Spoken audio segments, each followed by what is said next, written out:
Кандайсыздар? Келдиңерби?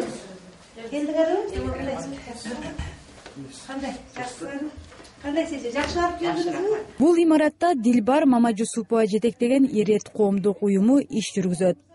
Аны менен амандашкандар ишкананын кызматкерлери. Аларды уюмдун жаратуучулары деп коет.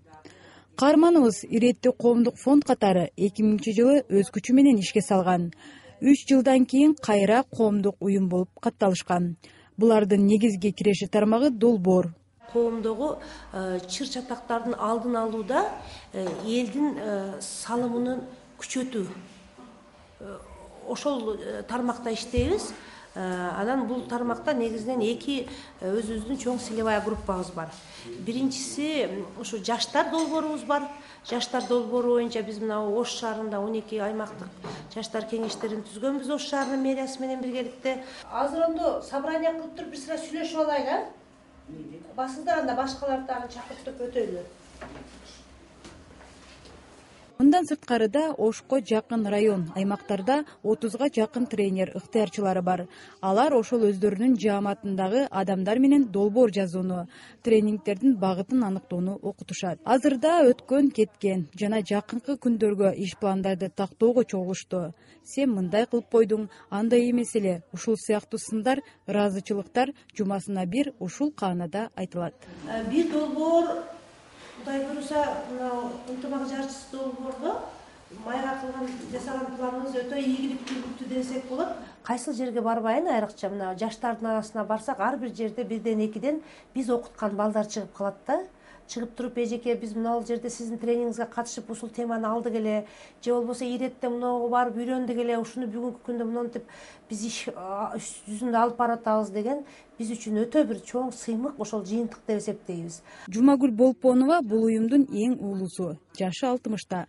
Иретте иштегенине мына быйыл 5 жыл болот. Ишкананын ачылгандан берки өйдө төмөнүн, жетекчисинин кулук мүнөзүн жатка билген кишилердин бири. Жөнөкөй. Орустар айтып коётка доступный деп. Билесиңер эми кээ бир жетекчилер абдан эле официальный болуп, абдан эле мындай бир кичинекей эле бир уюмдун жетекчиси болсо, анча-мынча элге таптакыр эле доступный болбой калат да. Дилбар чоң болобу, кичинекей болобу, жетекчи болобу, жөнөкөй бир айылдын адамдары болобу, баардыгына ачык, баардыгына бир мондай ар бир адам колу жете алат, анын үнүн уга алат. Ишмер айым жумуштагы бардык нерседен кабардар болгондон кийин гана өзүнүн иш бөлмөсүнө барат. Мында түшкөн сунуштарды, жаңы башталган долбоорлорду тынч отуруп бүтүргөнгө жагымдуу орун. Бир учкул сөздөрдү мынтип жазып илип алам. Мындай адамга кечке поддержка кыла турган сөздөрдүчү. Жакшылардын сөздөрү май сепкендей, жамандардын сөздөрү тай сепкендей. Дилбар эже ушул учкул сөздөрдү ар дайым жумушту жаңы баштаардан алдын окуп коет. Айтып отурса, уюмдун эң алгачкы кеңсеси каарманыбыздын үйүнүн ашканасы болгон экен. Шаардын ичинен имарат издегенге аракет деле кылышкан эмес. Ижара акы төлөгөнгө каражат жок эле. Фондду ачкандан кийин бир чоң конференция өтүп аттыр Жалал Абадка. Анан өзүм барып туруп, анан ушул катышабыз десек, бизди жок, силерге катышканга болбойт, биздин целевая группабыз эмессиңер дегенде биз айнектин астында туруп алып, эмнени сүйлөшөт экен деп укканбыз да. Коомдук уюмдарда бир кыйынчылык болот экен. Баягы долбоор барда, эми табигый турмуш экен, көпчүлүгүнө баягы айлык майына берген мезгилде иштейт экен, кадрлар даярдап, бир долбоор бүтүп, экинчи долбоорго чейин ал адам башка ишке өтүп кетет экен. Каарманыбызга эгер ушул уюмду ачпаганыңызда эмне жумуш кылмаксыз деген суроону узаттык. Иретти ачпасам деле ушу коомдук иштерге активдүү катышып жүрө бермекмин. Себеби бул коомдук иш баягы мен кичинемден эле өзүмдүн бир эң бир жакшы көргөн нерсем, кичинемден эле бар ар кандай нерселерди уюштурганды жакшы көрчүмүн, адамдар менен сүйлөшкөндү жакшы көрчүмүн. Мен ойлойм, ушул мага чоң шарт түзүп берди ушул. Же болбосо мен айтам да, эгерде же мектепте иштесем керек. Мени волонтер кылып кошуп алыңыз, мени үйрөтүңүз, ушундай жасаган иштерге мага кызык деп аркасынан жүрүп эле ошентип кирип калгам бул уюмга 2010-жылы. Андан бери ошол дагы жаштар боюнча долбоорлор башталып кетти, анан кийин конкурстар болуп, ушул жерде ушул координатор керек болуп ушул конкурстан өтүп дегенде Гүлбаржинин конечно кеңештери менен жардамы менен ушинтип ушул ишке кирип калганмын. Анын ийгилигине үй бүлөсүнүн өзүнө жакын деп туткан адамдардын салымы чоң. Уюм ар биринин кеп кеңеши сүрөөсү менен ачылганын айтат. Ошондон кийин ал кыялдарды орундатууда чөйрөдөгүлөрдүн оюн угуп коюу ашыкча болбосуна ынанган. Биздин пикирибизди баардыгы эле түшүнө беришпейт. Көпчүлүгү бизди баягы донорлордун акчасына эмне кылып атышат, же болбосо булар элдин башка жака үгүттөп атат деген көп мындай ойлор болуп калат да. Булардын баардыгынын пикирин угуп отурсаң иштебей эле койгонго жетат да. Бирок мен өзүм ишенем да, ушул биз коомубузда сөзсүз баягы коомдо биз жабык идиште отура албайбыз да. Коом деген биз каалайбызбы, каалабайбызбы, бул башка элдер менен сөзсүз мамиле кылышка муктаждык кылат. Ошол мезгилде биз мына ушул ар кандай тажрыйбаларды окуп үйрөнсөк, канчалык өскөн мамлекеттердин тажрыйбасын көрсөк, алардын жакшы жагын өзүбүзгө алып, эми терс жактары болбосо албай коюш биздин өзүбүздөн да. Ошондой кылсак, мен ойлойм, сөзсүз бир коомубузда дагы бир жакшы жылыш болот. Эгерде сиз коомчулукка семинар же болбосо төгөрөк столдорду өткөрө турган болсоңуз, кимдир бирөө тарабынан чектөөгө талаптар жок. Тажрыйбасы болсо өткөргөнгө ар кимдин укугу бар. Бул тармак жаңыдан кошулгандыктан мыйзамдар каралбаганын укук коргоочулар белгилешти. Эгерде мамлекет өткөрө турган болсо, кандайдыр бир окууларды, бул учурда мамлекет багыттуу өткөрөт. Эгерде өзүнүн мисалы мамлекеттик кызматта иштегендердин квалификациясын жогорулатуу боюнча боло турган болсо, ошол багыттагы гана, мисалы финансисттери боюнча же болбосо юристтери боюнча окууну өткөрөм десе, мисалы баардык ошол мамлекеттик органдардын ошол гана адистери ошол окууга катышалат, семинарга, төгөрөк үстөлгө, конференцияга катышат дагы. Анда мисалы мамлекеттик иште чындыгында иштегенин тастыктаган жана ошол адистиктин ээси экендигин тастыктаган мындай диплом күбөлөндүрүшү керек. Ал эми семинардын катышуучуларынын жашына кайрыла турган болсок, окуу бир максатты карманып өткөрүлсө, анда сөзсүз жашкурак керектелет. Анткени бир чөйрөдө адистик да керектелип калышы ыктымал. Акча маселесине келе турган болсок, чындыгында кайсы бир окууну өткөрүүдө чыгымдар каралат. Бейөкмөт уюмдар аларды долбоорлорунда каралып, проектилеринде каралган болсо, ошолордон иштетет. Эгерде каралбаган болсо, мындай кайсы бир деңгээлде акыны коюшат.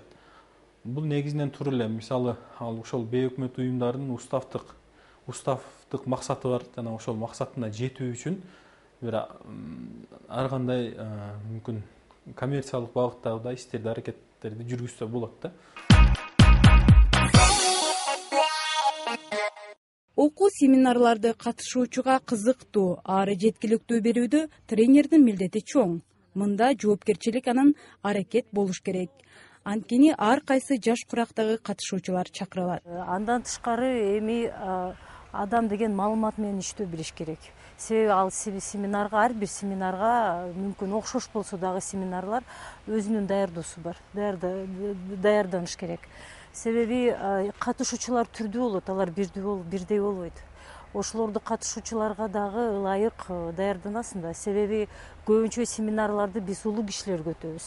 Өздөрү билими бар, тажрыйбасы бар кишилерге семинарды өтөбүз. Ошондуктан ошол семинарга даярдангандан кийин, мисал семинарда сен иштегенде сөз колуңда колдонмо болот. Ошол колдонмодон тышкары дагы сен маалыматты табып билишиң керек. Ошол кишилерге кызыктуу боло турган, пайдалуу боло турган. Тар чөйрөгөбү же чоң чөйрөгө окутуу өтүүдө тренер күн мурун маалымат менен иштеш керек болот. Албетте өзүнүн алып жүрүүсү да бар. Негизи тренерликти аркалоону каалап жүргөндөр үчүн бейөкмөт уюмдар атайын семинарларды өткөрүшөт, сертификат ыйгарышат. Тренер кантип иштеп атат, ошол материалды кантип берип атат, кайсы усулдарды колдонуп атат, бул бир тажрыйба болушу мүмкүн. Экинчиден, ошол боюнча, мисал ошол тема боюнча эми кайсы тема кызыктырат? Мисалы, мына журналисттерге да түрдүү темалар бар да, там телевидение, радио, ошол боюнча дагы кошумча маалыматтарды издеш керек. Мисалы ошол маалыматтар, ошолор силер берип аткан материалдар башка адамдар менен башка жерде кантип колдонгон, ошондой тажрыйбалар менен да бөлүшүш керек. Өзүң дагы ошол боюнча көбүрөөк маалымат алып турсаң жакшы болот да. Азыр Кыргызстан Таможня союзга кирүү маселеси каралып атат. Таможня союзга кирүүдөгү жалпы элге маалымат берүү тренингтер көбүрөөк болсо түшүнүктүү. Базар экономикасы кандай болот, элдин жашоосу кандай болот, социалдык абал кандай болот, ушул маселелер азырынча элге толук жетиш керек. Коомго керек аялдардын эле үй бүлөдө зомбулук эмес, балдардын азыр миграция боюнча көп маселелер козголуп атат. Ата энелер бүт Россияда болуп атат негизинен. Ушу жаш балдардын үй бүлөдөгү зордук зомбулуктарына көп учурап атат да. Негизинен ушундай семинар тренингтер көбүрөөк өтсө. Аял алып калчу, ушундай семинарларды көбүнчө мисалы ушундай событиялар көбүнчө болот да биздечи.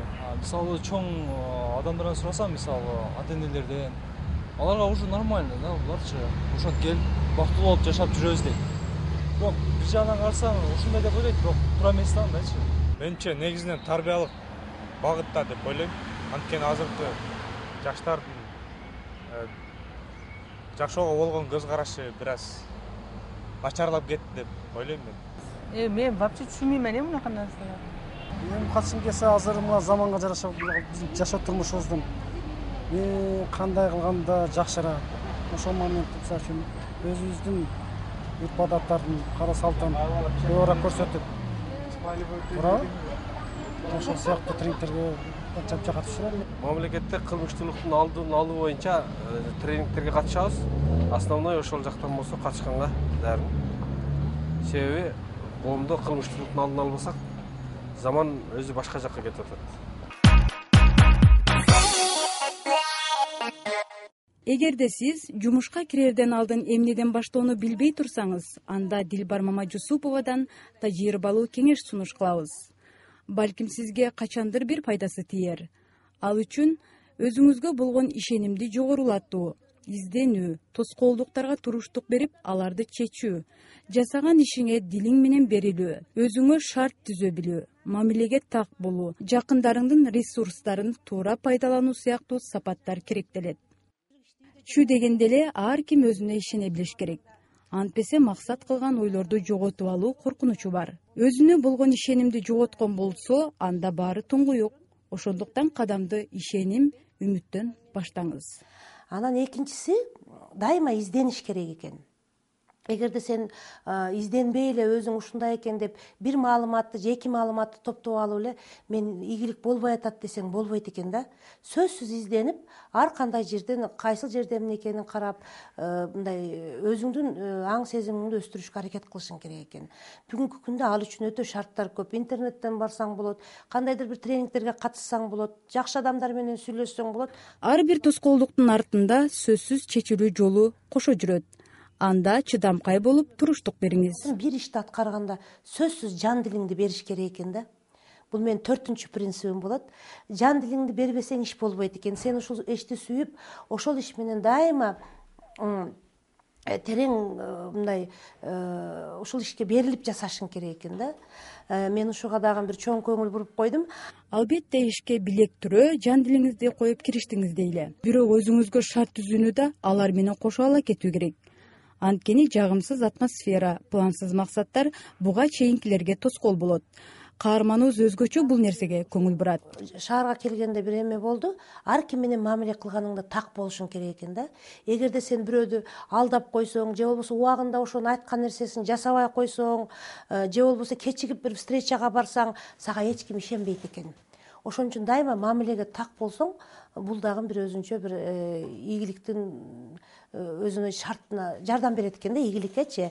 Жогоруда айтылган сапаттар толук болсо, анда жакындарыңыздын кеңешин угуп көрүп, алдыга кадам шилтеңиз. Бирисинен болбосо экинчисинен пайдалуу ой чыгарынан шек жок. Дилбар айым ыйык туткан 7 сандагы кеп кеңештер менен балким азыр үйүңүздөн жетеленип чыгарсыз. Дилбар Мамажусупованын короосун аттаганда биринчи гүлдөр көрүндү.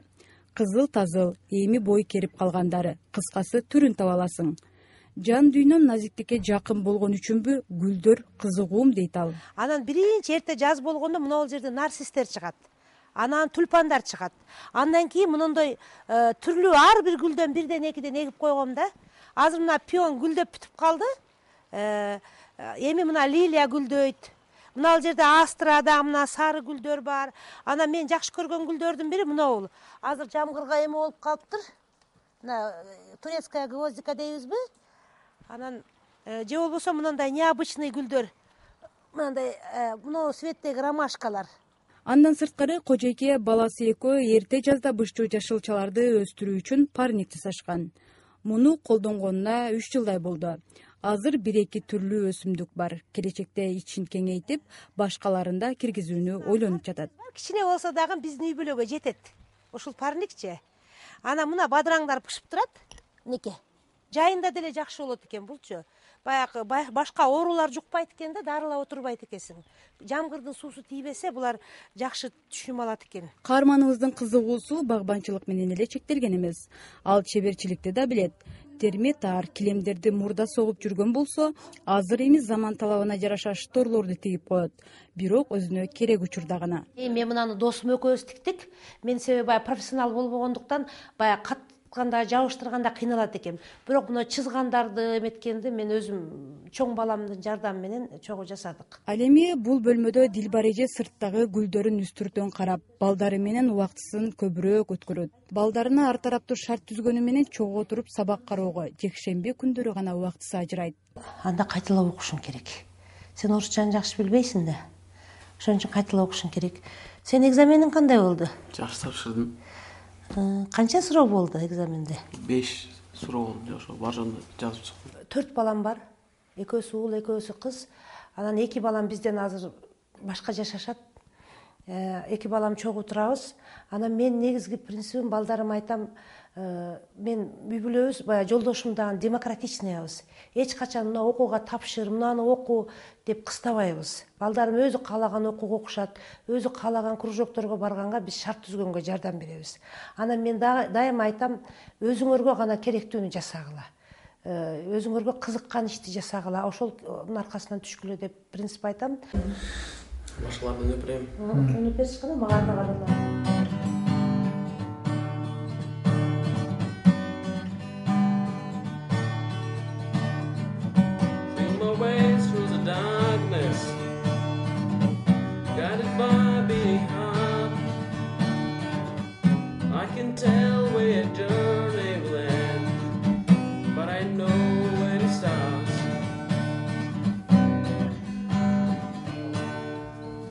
Мен ушуну үйрөнгөнгө 3 ай болду.